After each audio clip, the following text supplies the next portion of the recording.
한 권의 책, 다양한 울림. 오늘의 독감은 잃어버린 사랑, 엘레나 페렌테가 썼습니다. 네. 이탈리아 분이시죠? 네. 네. 어떤 책인가 한번 볼까요? 네. 네.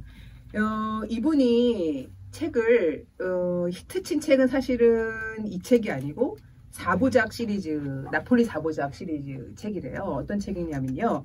나의 눈부신 친구, 새로운 이름의 이야기, 떠나간 자와 머무른 자, 잃어버린 아이 이야기. 이걸로 되게 이제 그 핫하게 히트를 친 다음에 1999년 출간된 성가신 사랑, 2002년 출간된 버려진 사랑, 2006년 출간된 잃어버린 사랑이 다시 떠오른 책이에요.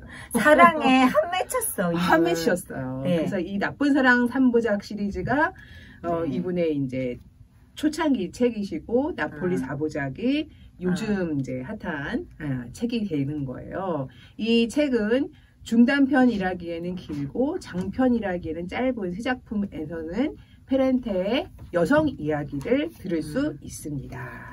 네, 이 중에서 저희가 오늘 읽을 이 잃어버린 사랑은 나쁜 사랑 3부작 시리즈의 마지막 작품으로 어머니가 된다는 것이 얼마나 어려운지 자식과의 관계가 얼마나 복잡하다는 것인지를 다뤄주고 있습니다. 주인공 레다는 48번째 생일을 앞두고 있는 대학교 영어 강사고요.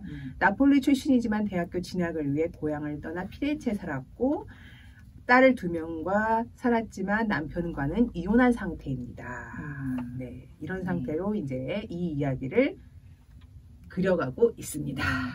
제가 그 엘레나 페렌테가 지금 현존하는 작가 중에 최고 신비주의 작가라고 알려져 있더라고요. 네. 얼굴, 이름, 나이, 성별 모두 다 비밀에 붙여져 있는 이탈리아 사람이라는 것만 안다고 해서 이 호모에가바테 파수꾼을 쓴 셀린저만큼 은둔하고 있대요. 그렇죠.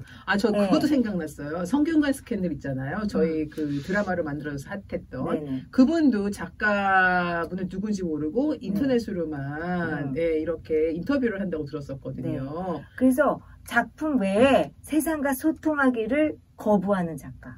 2016년에 타임 주간 세계에서 가장 영향력 있는 100인의 작가로 선정됐고 작품성과 평가도 높고 그리고 특히 이제 페미니즘 쪽에서 좋은 여성의 시각으로 많이 썼기 때문에 페미니즘 소설이라고 하지만 이 작가를 남성일 수도 있다.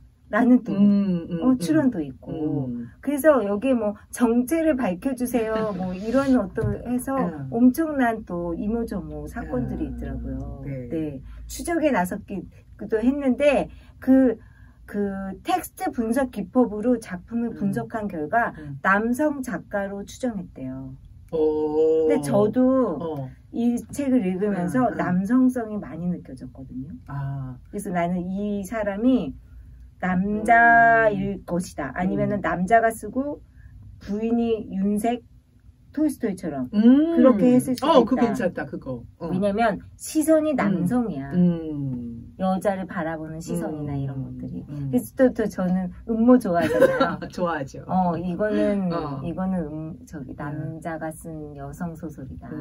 그렇게 저는 느꼈습니다. 그런데 꿈이 남편이 책 빌려주셨다면서요. 네. 아니 근데 그 원작의 표지는 이렇게 돼 있는지 모르겠지만 남편이 이 책을 빌려다 줬어요. 도서관에서 참 민망스러웠어요. 그래서 이거는 남성은 촉수 언금이라고 적혀 있는 책 같다. 잃어버린 사랑에다가 제목도 그리고 탁자 위에 여자 인형이 있는데 이 여자 인형도 좀 못돼 보이고 뭔가 금남의 집이다. 뭔가를 음미하는 거지. 너무 그 타겟팅을 책 표지에서 한 거죠. 그렇죠. 그리고 이제 저희가 오늘 읽을 잃어버린 사랑은 지금 영화로 만들어졌습니다. 로스트 도터라고 그래가지고 이제 그 작가 그 감독이랑 배우가 열심히 했다고 뭐 어쨌든 저도 영화로 만들기 딱 좋은 사이즈예요. 너무 이야기가 크지도 않고 크지도 않고 그 섬세한 그런 거를 표정으로 잘 나타낼 수 있는. 나도 네. 연기자라면 해보고 싶은 역할이 그런 느낌. 그 중에서 그렇죠? 어떤 역할? 주인공? 아 저는 니나. 니나? 네네. 아 매력적인 30대 네. 아니 30대는 아직 안 됐을 어린데 그냥 20대? 영혼이 지금 내가 연기할 건 아니지만 아니 그래도 니나죠, 욕구가 니나가 제일 좀 저 비슷하죠. 신경질나고 막 떠나고 싶고 막 바람도 막 필려 말려 막 하고 유혹에 당하고 막. 그럼 어떻게 그냥 등장인물로 바로 넘어가 볼까요? 네네. 네네. 아니 우리 한 줄 요약. 한 줄 요약 안 했구나. 그쵸. 제가 너무 흥분해가지고. 네. 발가락 이 잃어버린 사랑 참 이거 뭐야? 책 제목도 참 민망하게 뭘 잃어버렸어? 하지만 이거는 그런 우리가 예상하는 잃어버린 사랑에서 딱 떠오르는 그런 쪽은 아니고 한 줄로 얘기하자면 이렇게 얘기할 수가 있을 것 같아. 엄마는 참지 않는다. 갈등을 덮고 살아갈 뿐. 그렇군요. 엄마 얘기예요. 엄마 얘기. 네. 저는 네. 이렇게 말하겠어요. 이탈리아 여성 버전 인형의 집. 아 인형의 집. 인형의 집. 네. 인형의 집도 이제 그 남성 시각에서 원래 있었던 그 인형의 집 희곡이 남성 시각에서 썼다면 이거는 여성 시각에서 여성을 가두는 그 인형이 된 인형이 이제 집을 나가는 그런 느낌이죠. 인형이 집을 나가는 걸로 보셨군요. 네, 그렇죠. 입센. 입센의 희곡. 네. 네. 갑자기 생각이 나지 않았어요. 1800년대니까요. 네. 그래서 이제 등장인물 소개 들어갈게요. 네. 주인공인 레다. 제가 아까 조금 언급했지만 이 레다는 영미문학 전공하는 교수님이에요. 교수님인데 이제 나폴리 출생이고 피렌체에서 공부를 했고 지금은 그 맨 첫 페이지에는 교통사고 나는 것부터 출발을 하는 네. 그런 분이십니다. 아까 남편은 이혼을 했고 남편은 지금 캐나다에서 이제 과학자세요. 살고 계시고 두 딸이 있는데 두 딸이 일찍 애를 낳으셨는지 48살밖에 안 됐는데 23살 막 이래가지고 아빠한테 가 있어요. 지금 캐나다에 두 딸이 거기서 이제 살면서 엄마랑 이제 자주 통화를 하고 그런 상태인데 이분은 지금 두 딸이 이제 자기랑 살다가 캐나다로 떠나버린 지 얼마 안 돼서 자기 혼자만의 휴가를 즐기러 지금 이쪽에 바닷가 마을에 이제 휴가를 보내러 오셨습니다. 그러면서 펼쳐지는 이야기. 그 레다가 말한 것 중에 요걸 좀 읽어드리고 싶어요. 네. 그러니까 레다가 되게 독립적이고 그런 것 같이 살았는데 결국은 순간 이런 걸 느낀 거예요. 순간 내가 딸들에 대해서는 모르는 것이 없지만 정작 나 자신에 대해서는 별로 아는 바가 없다는 사실을 깨달았다라는 거죠. 그런 느낌. 그러니까 뭔가 자기 자신에 대해서 되게 충실하게 살아왔다고 자부를 하고 딸을 떠나보내고 오히려 막 살도 빠지고 다시 막 그 미스로 돌아간 것 같은 뭐 느낌에 막 빠져서 휴가를 즐기려고 왔는데 결국 잘생긴 남자 진호를 보자. 딸들은 어떻게 생각할까? 저 남자를. 이러면서 내가 생각하는 게 아니라 딸들 입장에서 계속 생각하는. 그래서 내가 딸들에 대해서는 많이 아는데 나 자신은 모르네? 라는 걸 하면서 이 여행 중에 자기 자신을 찾아가고 또 다시 발견하는 그런 내용이죠. 근데 이제 그 발견하는 내용이 자기가 어떤 행위를 해서 그런 게 아니라 어떤 사람들을 관찰하면서 그 관찰하면서 예 관찰하면서 나를 찾아가는 거죠. 그게 좀 재밌었어요. 회상과 관찰. 그렇죠. 왜냐하면 자기가 뭐 예를 들어서 뭐 서핑을 했다. 그래서 나는 서핑을 못하는 사람이구나 이렇게 느끼는 게 아니라 저 사람이 서핑하는 거 보면서 내가 과거를 회상하고 나는 어떻게 하지? 뭐 이런 거를 자꾸 객관적으로 써주는 것 같아요. 그게 이 책의 재미인 것 같습니다. 딱히 뭐 이렇게 사건이 많지 않아서 그냥 단편이나 이렇게 써도 됐는데 글발이 너무 좋으니까 그냥 술술술 읽히면서 맞아요. 소데스. 그래 뭐 이러면서 읽는 거야.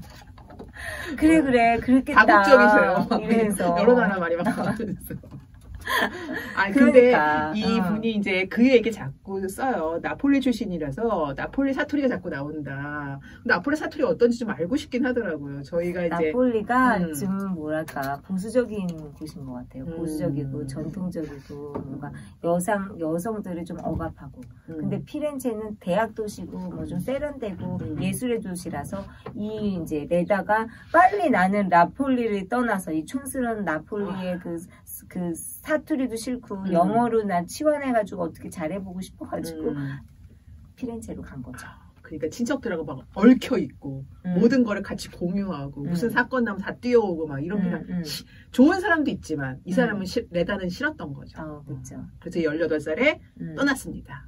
그래서 이제 피렌체에서 남편을 만났고 20대 초반에 딸 둘을 낳은 거죠. 이런 컨셉은 되게 페미니스트스러운 어떤 컨셉이죠. 이제 그 대구에서 공부하러 올라온 친구가 자기 남동생이 누나 뭐 공부를 해 이런데요 자꾸. 아 지금도 지금 이 시대에도 지금 이 시대에도 그러면서 그 남동생의 논리는 아직도 그냥 일 안 하고 살림만 하고 그렇게 살고 싶어하는 여자들이 많어. 그런 논리라는 거야. 그래서 이제 너무 어이가 없어서 아니 둘 다 해보고 결정할 수 있잖아. 그게 선택이잖아. 근데 왜 한쪽 선택은 막아놓고 그런 것만 좋아하는 게 그런 여자들이 많다고 그러니 너는? 그거예요. 그러니까. 지금 이걸 잃어버린 사람이 그 동생이면 20대일 텐데. 20대인데도 그런데요.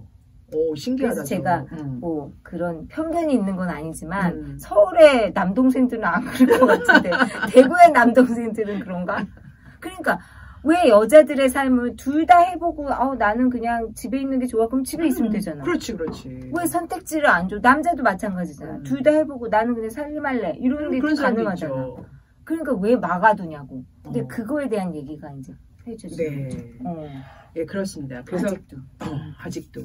그리고 이제 이 남편으로 나오시는 분은 잔니인데 이름이 잔니. 잔니는 많이 안 나와요. 잔니는 많이 안 나와요. 그리고 146쪽에 보니까 칼리브리아 출신이라고 나오더라고요. 그래서 아니 그래가지고 저는 이제 이탈리아가 궁금하니까 나폴리 사투리도 좀 궁금하고 피렌체는 어떤 도시지? 거기서 살면은 어떤 다른 삶을 살지? 이런 생각도 해보다가 칼리브리아가 딱 나오니까 여긴 또 어디지? 찾아봤거든요. 네. 근데 이탈리아가 이렇게 장화처럼 생겼잖아요. 장화에 그 앞에 공처럼 생긴 데가 시칠리아고, 그쵸? 섬. 그다음에 그 앞 장화코. 장화코. 장화코. 그 시칠리아랑 가까운 그 코가 칼리브리아더라고요. 그래가지고 시칠리아가 왜 그 마피아 이런 걸로 되게 유명하잖아요. 그러니까 거기도 가까워서 약간 그런 게 있나 봐요. 그러니까 약간 시칠리아가 남부의 대표적인 그런 캐릭터를 딱 설정하고 있다고 생각하면 요거는 약간 중간. 이런 남부의 분위기도 있고, 아무래도 대륙이니까 위쪽에 그런 로마 쪽 이런 분위기도 좀 있고, 이래서 이제 사람들이 칼리브리아 출신이야, 그렇게 약간 그런 시선도 좀 있는 것 같아요.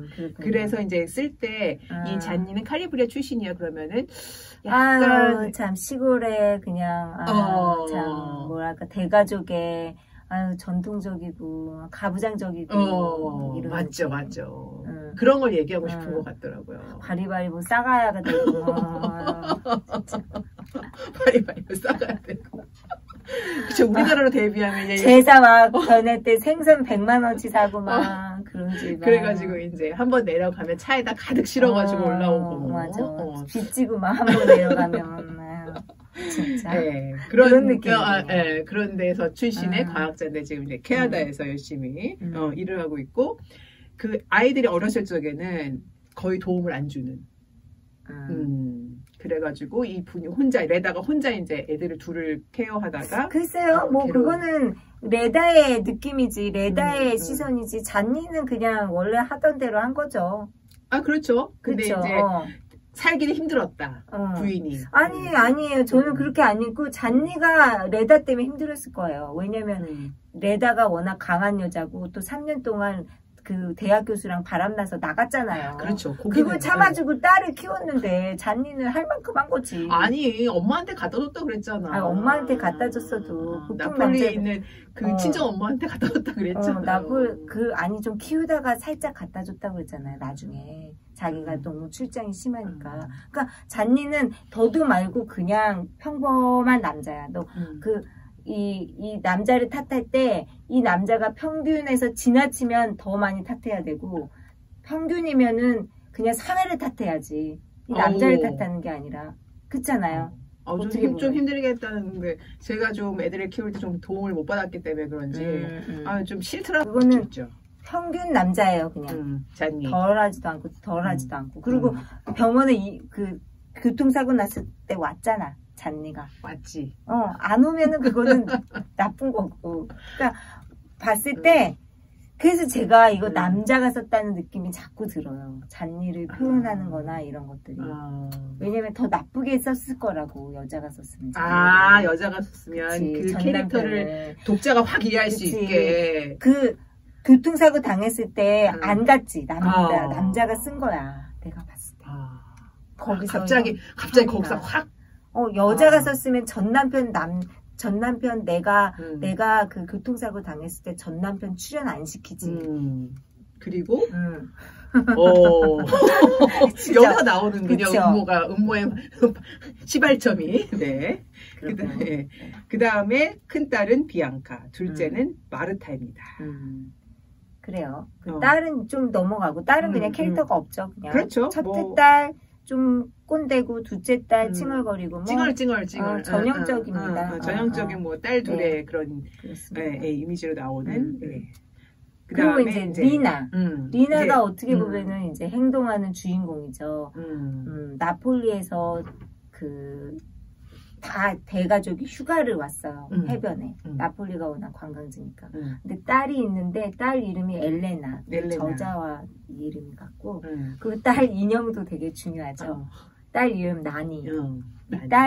딸 인형이 엄청 중요합니다. 이 소설에서. 그 인형을 표지에 딱 나왔잖아요. 애지중지해요. 자기 딸로 생각해. 막 애가. 근데 제가 표지에 있는 이 캐릭터를 보고서 이렇게 생길 거라고 생각했는데 실제로 여기 책에 표현된 거 보면 이렇게 생기지 않았어요. 머리털도 빠져 있고 사인펜으로 막 이렇게 표시가. 애가 얼마나 또 웃기게 그랬어. 그러니까 막 괴롭힌 막 그런 인형이에요. 이렇게 잘 데리고 논 인형이 아니라 약간 스트레스 해소용 인형이었는지 막 낙서도 돼 있고 막 옷도 막 안 입혀져 있고 막. 그 플라스틱이지만 눌려 있고 좀 그런 인형이었어요. 못난이 인형입니다. 못난이 인형. 네. 리나는 성격을 어떻게 봤나요? 발가락? 리나는 일단 혼란계인 것 같아. 혼란계. 스스로 자기가 어디 속해 있는지 지금 내가 뭘 하고 있는지를 잘 파악 안 하고 그냥 애가 칭얼칭얼 울면 안아주고 그다가 애가 이제 만약에 고모랑 잘 놀고 있어. 그러면은 힐끗힐끗 다른 남자들 좀 쳐다보고 자기가 정체성을 확실하게 나는 엄마야. 엄마니까 애에 전념해. 이런 게 잘 아직 성립되지 않은 캐릭터 같아요. 그 입센의 그 인형의 집 주인공 이름이 노라네요. 네네. 노라고 좀 비슷하죠. 니나 노라. 좀 비슷하고 그 다음에 그 생애 한가운데 애 주인공이 니나잖아요. 그러네요. 네네네. 그러니까 이 니나라는 캐릭터는 이 상황에서 뭔가 여잔데 피해 입고 뭔가 좀 정체성 아직 없어서 상처받고 뭔가 툭 건드리면 뭔가 행동하는 어떤 그런 캐릭터. 방황하는 캐릭터인 거죠. 내가 봤을 땐. 그래서 니나라는 딱 이름이 나왔을 때 바람 피네. 누구랑 피지? 잘생긴 애 한 명 나오니까 진호랑 피네. 바로 이제 선이 그어졌거든요, 저는. 대단하십니다. 그래서 갈 때까지 갈 줄 알았더니 원래 니나라는 이름은 더 갈 때까지 가야 되는데 가진 않았어. 그쵸? 거기서 또 그 작가가 남성이라는 게 느껴지시나요? 맞아요. 느껴졌을 너무 것 같아. 느껴집니다. 갈 때까지 갔어야 되는데. 그쵸. 니나라는 이름은 갈 때까지 가야 되거든. 근데 엄청 절제하면서 맨 마지막 장면에는 또 막 투혼을 부르죠. 투혼을 도망치죠. 네. 그래서 저는 리나를 그린 것도 그렇고 레다 남편을 그린 것도 그렇고 이건 남자 작가다. 한 편 읽고 저는 깨달았어요. 한 편 읽고 많이 읽을 필요는 없다. 아유, 이거 한 편을 주네요. 네, 네, 그렇습니다. 네. 그 굉장히 늘씬하고 외모가 눈에 띄는 여성이에요. 그러니까 이런 여성들은 보통 이제 남자들의 시선이 꽂히는 걸 즐기죠. 즐기고 그 다음에 남편은 또 그 훤칠하고 이런 분이 아니고 키도 작고 배도 좀 나오시고 이 책이 굉장히 외모지상주의예요. 네, 외모를 잘 거슬렸어요. 너무 표현을 해놔서 외모를 아니 그리고 외모 이퀄 무슨 그 퍼스널리티 그 뭐라 그러지? 그 인간성과 거의 이퀄시키는 배 나왔다, 배가 보였다, 뭐 이런 식으로. 그래서 굉장히 남성적이에요. 표현이. 그래가지고 그런 외모를 가지신 그래가지고 부인이 너무 나이 차이가 왠지 많이 나니까 부인을 약간 억압하려는 그런 캐릭터를 좀 보이고 있습니다. 그리고 이 남편의 누나라고 누나죠. 로사리아. 로사리아는 지금 여기서 이제 표현한 대로 하면 굉장히 임신을 하려고 했어요. 근데 이제 계속 안 되고 니나가 임신을 먼저 해버리고 8년을 기다려서 지금 현재 임신한 상태. 배가 나와 있는 상태예요. 근데 배가 나와 있는 상태를 굉장히 자기 자부심이 많아. 그래가지고 보통 임산부들이 두 가지 캐릭터가 있어요. 이 배를 약간 가려서 내가 임신 안 한 사람처럼 보이고 싶어하는 캐릭터 하나는 굉장히 딱 달라붙는 걸 입어가지고 이 배가 도드라진 옷을 입는 캐릭터 하나. 근데 이분은 여기가 이제 바닷가이고 그러니까 아예 도드라지게 보이게 이렇게 하고 다니시는 분이십니다. 이분은 정말 로사리아는 정말 신우의 역할을 너무너무 잘해내고 있어요. 밉상 오브 밉상. 그쵸? 나는 신우이다. 나는 신우이다. 나는 네이티브 신우이다. 그렇지 않아요?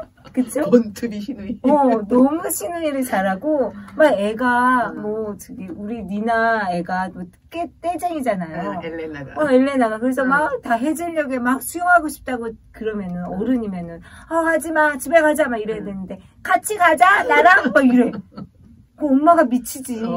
지금 빨리 애 씻기고 이제 막 저녁해야 되는데, 막 철없구만. 그러면서 이제 자기는 그렇게 얘기하죠.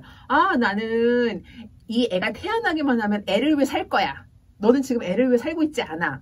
최선을 다하지 않아. 너는 안 돼. 막 이렇게. 그래요, 진짜. 그리고 막 너무 그 낭만이라는 건 제로. 그래서 제가 이 책에서 정말 제가 제일 좋아하는 그 표현이 그 로사리아랑 로시리아인가요? 로사리아. 로사리아 맞죠? 로사리아랑 그다음에 토니노. 그러니까 니나의 남편 둘이 이제 그 남매죠. 남매를 표현하는 글귀가 있는데 정말 너무너무 잘 썼어요. 어떻게 이렇게 사람을 잘 쓸까 하는 부분이 있거든요. 인형가게에 왔을 때인가? 그러니까 우리 레다가 이 남매를 보면서 멋지다고 생각한 글귀예요. 남매가 멋지다고 생각하면서 감탄했다. 둘은 땅에서 기어코 마지막 물 한 방울까지 빨아들이고야 마는 나무처럼 다부진 몸을 아스팔트에 뿌리박고 있었다. 나는 그 모습이 견고한 배에 같다고 생각했다. 그 무엇도 그들을 막을 수 없을 것 같았다. 어떤 느낌인지 알죠? 막 짤다막한데 너무나 현실적이어가지고 모든 그 현실의 이득을 다 빨아먹고 있는 나무. 근데 이들을 막을 수 없는 그 탄탄함. 진짜 그 통통한 현실력이랄까? 있잖아요, 막. 우리도 막 지나가던 막 그런 사람들 보면 저 사람들은 막을 수가 없을 것 같아. 막 이런 느낌. 싸우면 안 돼. 피해가자. 이런 피해가자. 느낌. 너 사람하고 어깨라도 부딪히면 바로 경찰서 가야 된다. 그러니까 너무 세속적이어서 아름답기까지 한 그들 모습. 그걸 딱 표현한 것 같더라고요. 그래서 캐릭터가 신우이로서 최고다. 진짜 신우이 역 최고다. 꾸미가 재밌는 표현 읽어주니까 저도 한쪽 읽어보겠습니다. 저는요, 이 책을 읽다가 중간중간에, 이분, 그 캐릭터를 잘 썼다고 하는데, 풍경이나 심리 상태도 되게 잘 썼어요. 잘 썼어요. 왜냐하면, 아이를 잃어버렸는데, 피서객들은, 아무렇지도 않게 그 사람들이 막 분주하게 하는 걸 그냥 보면서 자기는 그냥 일상을 즐기고 있는 거를 표현한 거예요. 아무리 훌륭한 화가라도 섬광을 똑같이 그려낼 수는 없다. 점화와 전멸이 동시에 일어나기 때문이다. 이렇게 썼더라고요. 그러니까 이제 어려워요. 발가락 나는 그거 뭐 무슨 말인지 몰랐는데. 아니 점화와 섬광 어려운데. 그니까. 그래서 나는 이걸 보면서 이분이 되게 이 독자들에게 하고 싶은 말이 많으신 분이다 이런 생각을 했어요. 네. 왜냐하면 그냥 우리 다른 작가분 같으면 뭐 사람들이 그 아이를 막 찾고 있는 분주한 모습이랑 상반되게 이쪽에는 그냥 피서객들이 아무렇지도 않게 즐기고 있구나 이 정도만 써도 되는데 이거를 또 이렇게 한번 쓰면서 그 약간 생각을 많이 하게 하는 거죠 독자들이. 그렇죠. 등장인물 소개 끝났나요? 진호는 얘기 안 하나요? 진호는 이제 카페의 서빙 남자인데 법학 전공이고 아주 잘생겼습니다. 네. 공부를 열심히 하려고 책은 갖고 있으나 열심히 하진 않아요. 그래서 이제 열심히 하지 않고 리나네 가족을 이렇게 보면서 리나한테 사랑에 빠지죠. 그래서 리나한테 이제 사귀자고 남편을 떠나서 다시 문학 공부를 시작하고 다시 나랑 같이 떠나자고 이렇게 계속 유혹을 하는 남자로 나오는데 말이 잘 통해요. 우리 레다 교수님하고. 그러니까 이분이 자기가 진호를 봤을 때 아까 읽어주셨던 것처럼 우리 딸들은 어떻게 느꼈을까 막 이런 생각을 하면서 약간 두 가지 감정인 것 같아요. 내 딸들이 여기서 진호랑 만나는 걸 보고 재밌었을 텐데 이런 생각도 하고 내가 같이 진호랑 같이 얘기를 하고 있는 것도 난 젊은 시절을 약간 돌아가는 그리고 내 일상에서 벗어나 있는 그런 걸 느끼는 것 같아요. 근데 이 레다가 과거를 회상할 때 좀 착한 인물은 아니에요. 왜냐면 딸 친구 중에 그레이트하게 예쁜 애가 있었잖아요. 걔한테 막 일 시켰잖아요. 너 그렇지. 먹은 거 다 치우고 가. 아줌마 농담이죠?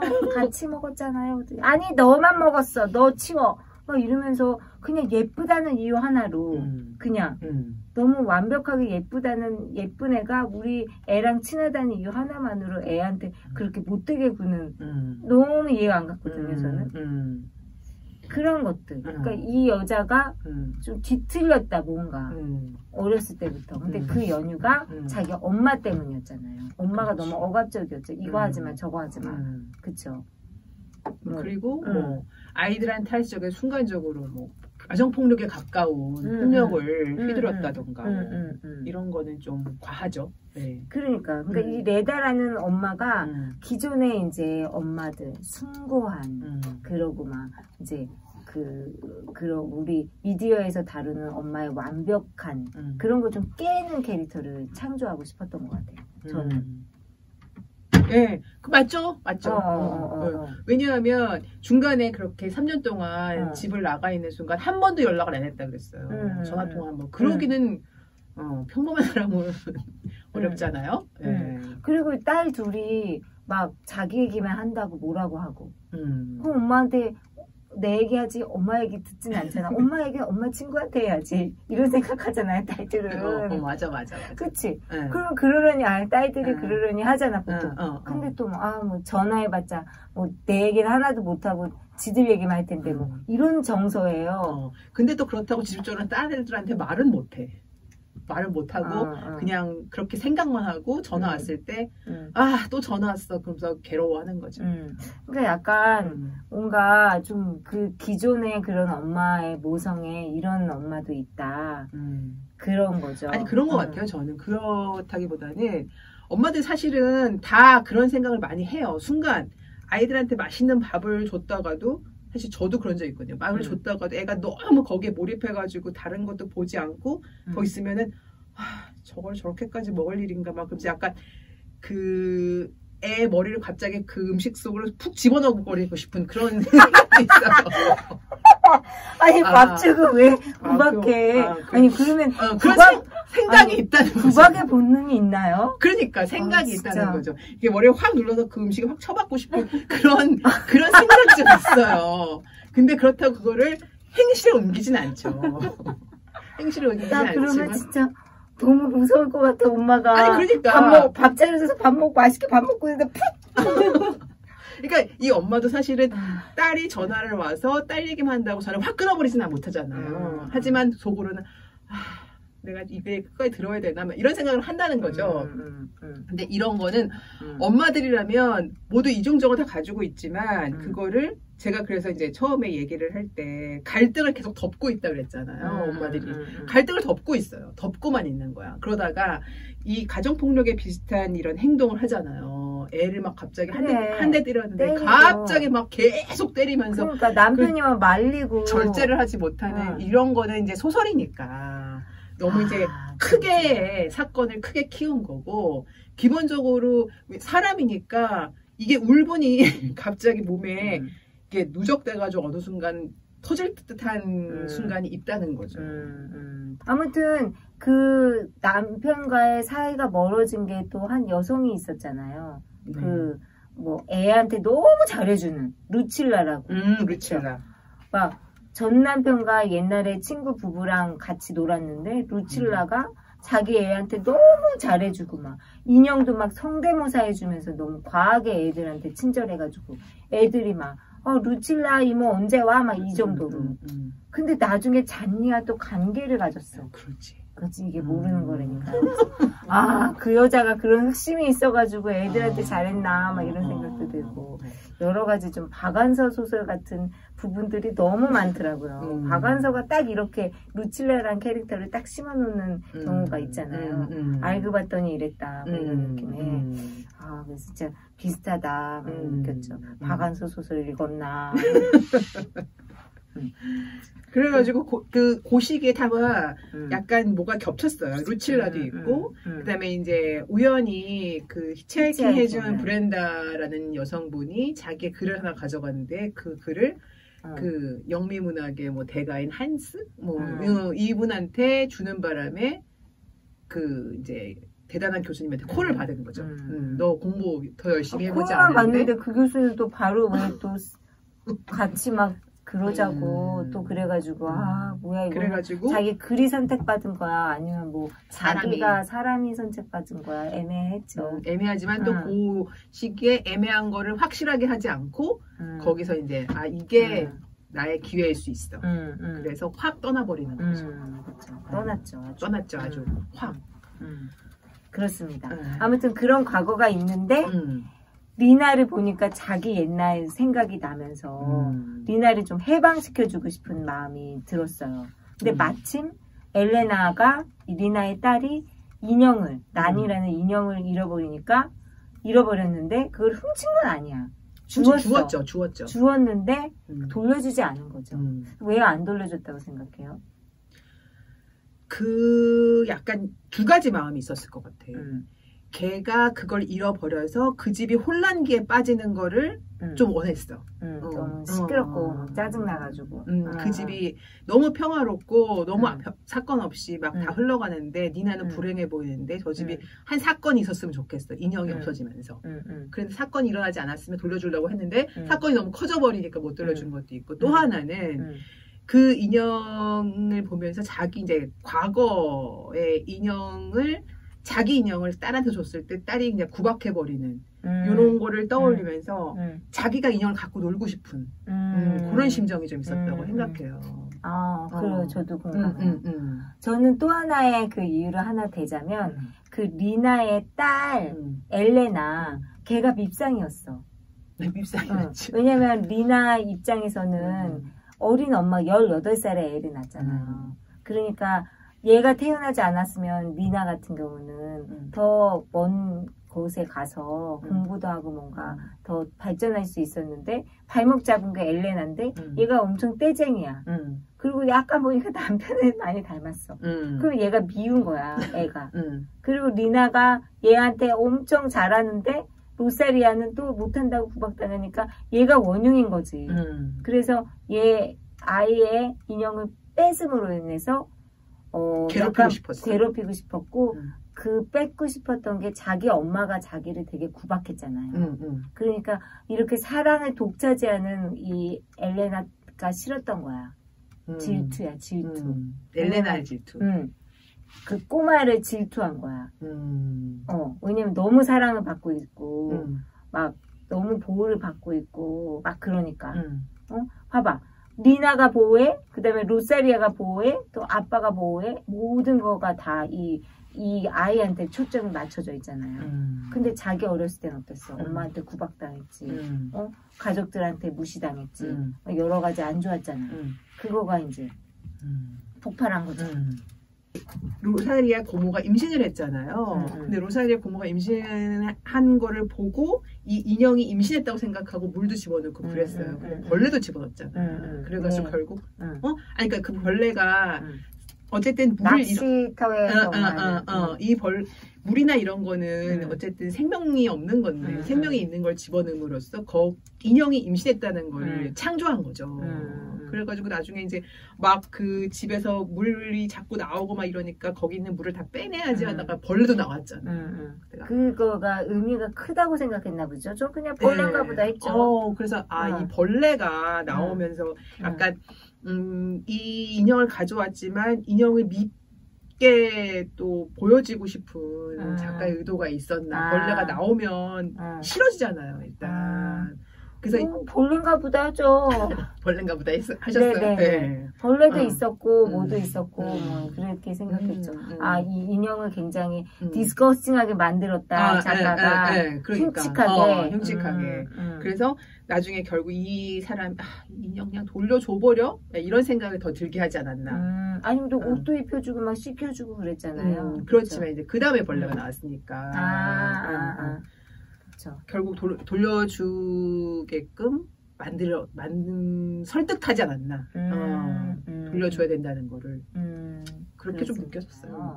그러니까 어떤 일이 있었냐면 리나랑 진호, 그러니까 바람피는 이 두 쌍이 집을 레다에게 집을 빌려달라고 한 거예요. 왜 나한테 그래? 그랬더니 리나가 그렇게 부탁해달라고 하려고 했다. 그러니까 리나도 자유의지로 뭔가 일을 벌이기에는 너무 의지가 약했던 거지. 그렇지. 그러니까 되게 의존적인 여성이에요. 그러면 안 돼. 바람 필려도 자기 의지를 펴야지. 레다가 돼, 안 돼, 이렇게 처단을 받겠다는 이런 아주 수동적인 그런 걸로 어떻게. 아니면 레다가 그거였잖아요. 롤모델. 그렇죠. 그러니까 약간 롤모델의 허락을 받고 싶은 거지. 물론 이제 레다가 뭐 만난 지 얼마 안 됐지만 롤모델일 수 있죠. 그렇습니다. 아무튼 그래서 둘이 이제 인형이 없어진 거를 알게 되고 둘은 이제 파경에 이르면서 끝이 납니다. 우리 책 얘기하다가 시간이 훌쩍 가버렸는데 어떻게 보셨나요? 저는 이 잃어버린 사랑을 보면서 앞에 성가신 사랑이나 버려진 사랑 이런 것도 한번 시간 되면 꼭 봐야겠다. 이 작가가 궁금하다. 네. 저는 리나가 다음번에는 좀 더 적극적으로 바람폈으면 좋겠다. 필요하면 확실하게 당당하게 열쇠 빌려주세요. 와서 얘기를 하고 그런 자아가 됐으면 좋겠다. 작가가 궁금하고 후속편이 궁금하고 결말이 이렇게 됐네요. 그래서 여자끼리 싸우지 말고 그냥 자연스럽게 했으면 좋겠다. 마음 가는 대로 이렇게 생각했습니다. 네. 오늘 책 잡히는 라디오 독감 여기까지예요. 모두 행복하세요. 안녕히 계세요.